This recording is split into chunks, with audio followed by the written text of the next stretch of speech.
कहानी की शुरुआत होती है आज से 45,000 साल पहले, जब इंसानों ने यूरोप के कुछ इलाकों में रहना शुरू किया था। इसके बाद हम एक अंधेरी गुफा को देखते हैं जिसके अंदर 6 इंसान आग के आसपास झुंड बनाकर बैठे थे। इस ग्रुप का लीडर एडम नाम का एक आदमी था। वो बहुत बहादुर था और बाकी सबकी रक्षा करना ही अपना धर्म समझता था। उसका एक भाई था जिसका नाम था गिर और एडम के बेटे का नाम हेरॉन था। वो तीनों एक दूसरे के काफी करीब थे और हमेशा इकट्ठे रहते। इसके साथ उनके ग्रुप का सबसे बूढ़ा आदमी था ओडल, जो हर वक्त किसी न किसी बात पे मुंह फुलाए रहता था। इसके अलावा एव नाम की एक प्रेग्नेंट औरत थी जो एडम की पत्नी थी, और उनकी आखिरी साथी थी बेया नाम की एक जवान लड़की। कुछ समय पहले जब एडम का ग्रुप जंगलों में भटक रहा था तो उनकी मुलाकात बेया से हुई और तब से ही वो उनके साथ थी। शुरुआत में तो सबने उसे बराबर का दर्जा और अच्छा खाना दिया, मगर अब तो वो बेया से ही सबसे ज्यादा काम करवाते थे। उनकी टोली में शायद गिर ही था जो बेया से ढंग से बात करता था, क्योंकि शायद वो उसे पसंद करने लगा था। खैर, इस वक्त उनकी टोली की हालत बहुत ज्यादा खराब थी, क्योंकि उन्होंने कई दिनों से कुछ नहीं खाया था। इसी वजह से वो सब काफी कमजोर हो गए थे और सबसे ज्यादा असर तो एव पर हुआ था, क्योंकि ये उसकी प्रेगनेंसी का 7वां महीना चल रहा था। अगली सुबह जैसे ही सूरज उगा, उन्होंने अपना सामान बांधा और आगे के रास्ते पर निकल गए। चलते चलते एडम ने पहाड़ियों की ओर इशारा करते हुए कहा कि उन्हें वहाँ जाना चाहिए। उसने कहा कि इन पहाड़ों में कई गुफाएं हैं जहाँ पर वो आराम से रात गुजार सकते हैं। फिर कुछ समय बाद एडम और गिर ग्रुप से अलग होकर कुछ खाने के लिए ढूंढने निकले।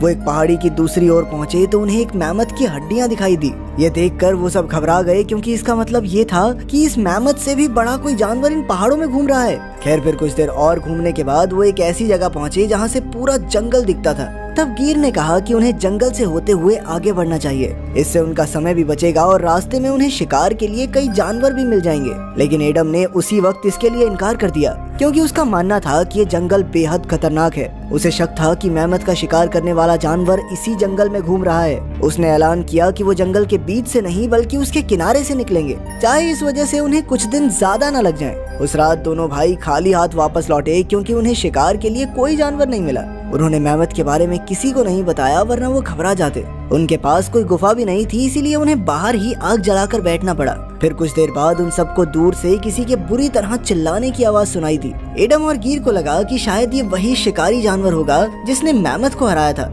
उन्होंने तुरंत अपने हथियार उठाए और इस जानवर का सामना करने के लिए तैयार हो गए। जैसे ही उनकी नजर हटी तो अचानक एडम के बेटे हेरॉन को कोई अंधेरे में ही खींच कर ले गया। एडम ने तुरंत उसका पीछा करने की कोशिश की, मगर सबने उसे जबरदस्ती रोक लिया, क्योंकि ये खतरे से खाली नहीं था। उन्होंने एडम को समझाया कि वो सुबह हेरॉन को ढूंढने जरूर जाएंगे, अभी उसका अकेले जाना बिल्कुल भी ठीक नहीं है। फिर जैसे ही सुबह हुई तो वो सब मिलकर हेरॉन को ढूंढने निकल पड़े। एडम काफी पुराना शिकारी था, इसलिए वो जानवर के पैरों के निशान का पीछा करते हुए हेरॉन के कपड़ों तक पहुंच गया। उन कपड़ों में उसे एक अजीब से काले रंग का लिक्विड मिला जो खून तो नहीं था। ये देखकर उसे हौसला मिला कि उसका बेटा शायद जिंदा है। इसके बाद उन्होंने तेजी से पैरों के निशान का पीछा किया और जंगल के किनारे तक पहुंच गए। एडम समझ गया कि वो जानवर उसके बेटे को जंगल के अंदर ले गया है, इसलिए वो भी बिना सोचे जंगल में घुस गया। जल्द ही उसके बाकी साथी भी उसके पीछे आ गए और चलते चलते वो एक ऐसी जगह पर पहुंचे जहां कई सारे जानवरों की लाशों का ढेर था और उनकी हड्डियां इधर उधर बिखरी हुई थी।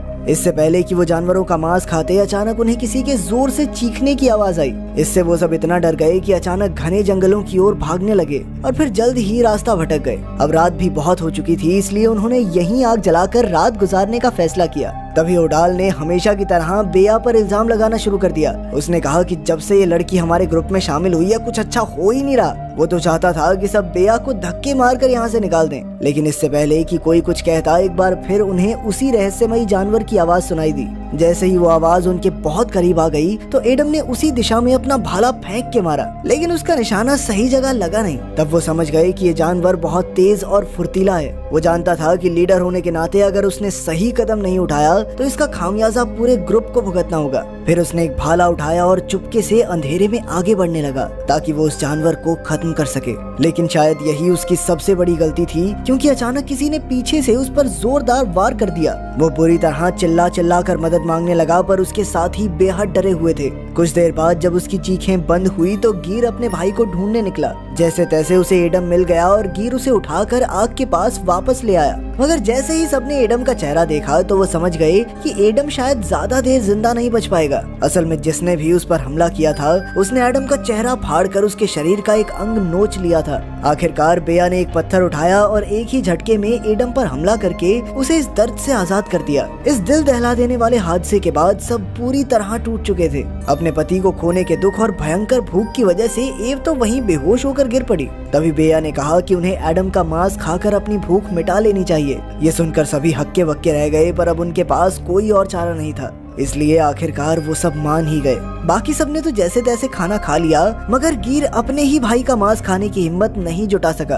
फिर अगली सुबह उठकर गिर ने लीडर का जिम्मा संभाला और उन्हें इस जंगल से सही सलामत बाहर निकालने का वादा किया। मगर काफी घंटों तक चलने के बाद भी वो आखिरकार उसी जगह पर आकर खड़े हो जाते। तब उडाल अपने अंधविश्वास की नई कहानी बुनकर कहने लगा कि वो रहस्यमयी जानवर उन सब में से किसी को नहीं छोड़ेगा, क्योंकि वो सभी बिन बुलाए उसके इलाके में घुस आए हैं। जब बाकियों ने पूछा कि इसका हल क्या है तो उडाल कहने लगा कि उन्हें किसी एक की बलि चढ़ानी होगी। ये देखकर सभी बेया की ओर देखने लगे, क्योंकि वो तो बाहर से आई थी। फिर अचानक उन सब ने बेया को जबरदस्ती पकड़कर बांधने की कोशिश की। इसी जद्दोजहद में बेया ने गिर को लात मारी, जिससे उसका सर एक पत्थर से टकरा गया और वो वहीं पर बेहोश हो गया। अंत में उडाल और एव ने जैसे तैसे उसे एक पत्थर से बांध ही दिया। इसके बाद उडाल ने उस राक्षस को आवाज लगाते हुए कहा कि वो बेया को खा सकता है। कुछ ही पलों में दूर से वही भयानक चीजें सुनाई देने लगी। उडाल तो इतना डर गया कि वो उसी जगह पर जम गया और तभी बेया को भागने का मौका मिल गया। अब उडाल और एव के पास कोई दूसरा चारा नहीं था, इसलिए उन्होंने अपने हथियार निकाले और राक्षस का सामना करने के लिए तैयार हो गए। मगर ऐन वक्त पर उडाल ने एव के ही पेट में चाकू घोंप दिया और चिल्लाने लगा ताकि राक्षस उसकी बजाय एव को खा जाए। लेकिन तभी एव ने अपना पूरा जोर लगाकर उडाल को धक्का दे दिया, जिससे उसकी टांग टूट गई। अब वो दोनों ही बुरी तरह जख्मी थे। इसके बाद हम गियर को देखते हैं, जो अब होश में आ चुका था। उसने उठकर अपने साथियों को ढूंढा, लेकिन वहाँ की घनी धुंध में उसे कुछ दिखाई नहीं दे रहा था। खैर कुछ देर बाद वो उडाल तक पहुँच गया, जो जमीन पर पड़ा हुआ था। गैर उसकी ओर बढ़ा, पर अचानक किसी ने उसे जमीन पर खींच लिया। असल में ये बेया थी, जो उस रहस्यमयी जानवर पर नजर रखे हुए थी। कुछ ही पलों में वो जानवर उडाल के ऊपर चढ़ गया और उसी पल उडाल की जान निकल गई। अब बेया ने खुद इस जानवर का सामना करने का फैसला किया। उसने गियर को मोहरा बनाकर उस जानवर को लुभाया और जैसे ही वो जानवर उसकी ओर आया तो बेया ने पीछे से उस पर जोरदार हमला कर दिया, जिससे वो जमीन पर आ गिरा। फिर बेया ने उसके चेहरे का नकाब उतारा तो उसके पैरों तले जमीन खिसक गई। जिस जानवर से वो अब तक घबरा रहे थे वो कोई और नहीं बल्कि एक निएंडरथॉल औरत थी। वो दोनों कुछ पलों के लिए एक दूसरे को घूरती रही और फिर अचानक निएंडरथॉल औरत चिल्लाते हुए वहाँ से भाग निकली। तभी बेया और गिर भी उसके पीछे दौड़े और आखिरकार जंगल से बाहर आ गए। लेकिन वहाँ उन्हें वो निएंडरथॉल औरत कहीं दिखाई ही नहीं दी। निएंडरथॉल असल में ठंडे इलाकों में रहने वाली इंसानों की ही एक प्रजाति हुआ करती थी,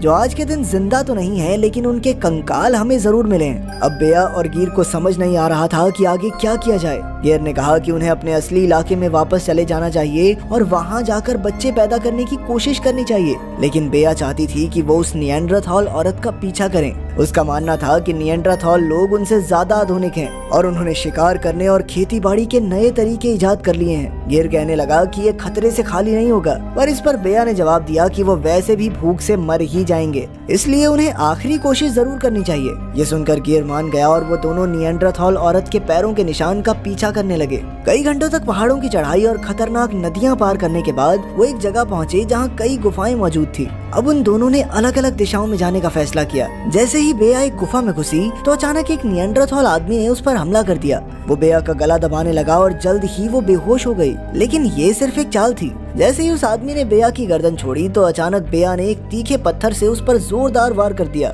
जिससे उस आदमी की मौके पर ही मौत हो गई। इसके बाद बेया गुफा में आगे बढ़ी तो वो एक कमरे में पहुंची जहां आग जल रही थी। अचानक उसने देखा कि एडम का बेटा हेरॉन भी वहीं मौजूद था, जिसे कुछ दिन पहले कोई उठाकर ले गया था। उसने बेया से अपने पिता के बारे में पूछा, पर बेया उसे कोई जवाब नहीं दे सकी। उसी समय वही निएंडरथॉल औरत हाथ में हथियार लिए वहां आ पहुंची। तभी बेया भी जलती लकड़ी उठाकर उसे डराने की कोशिश करने लगी। उनका शोर सुनकर गिर भी तुरंत वहां आया, पर हेरॉन को जिंदा देखकर तो वो हक्का बक्का रह गया। इसी मौके का फायदा उठाकर उस औरत ने गिर पर जानलेवा हमला कर दिया और उसके सर पर तब तक लगातार वार किए जब तक गिर मरा नहीं। उसी वक्त बेया ने वहाँ मौजूद जानवरों की लाशों को आग लगा दी और हेरोन को लेकर भाग निकली। कुछ ही पलों में गुफा में जबरदस्त धमाका हो गया और निएंडरथॉल औरत बाहर निकलते हुए फंस गई। वो मदद की गुहार लगाने लगी तो हेरोन उसकी मदद करने के लिए आगे बढ़ा, मगर बेया भूली नहीं थी कि इस औरत ने उसके पूरे परिवार का खात्मा कर दिया था। इसलिए उसने एक पत्थर उठाया और औरत के सर पर मार मार के उसकी जान ले ली।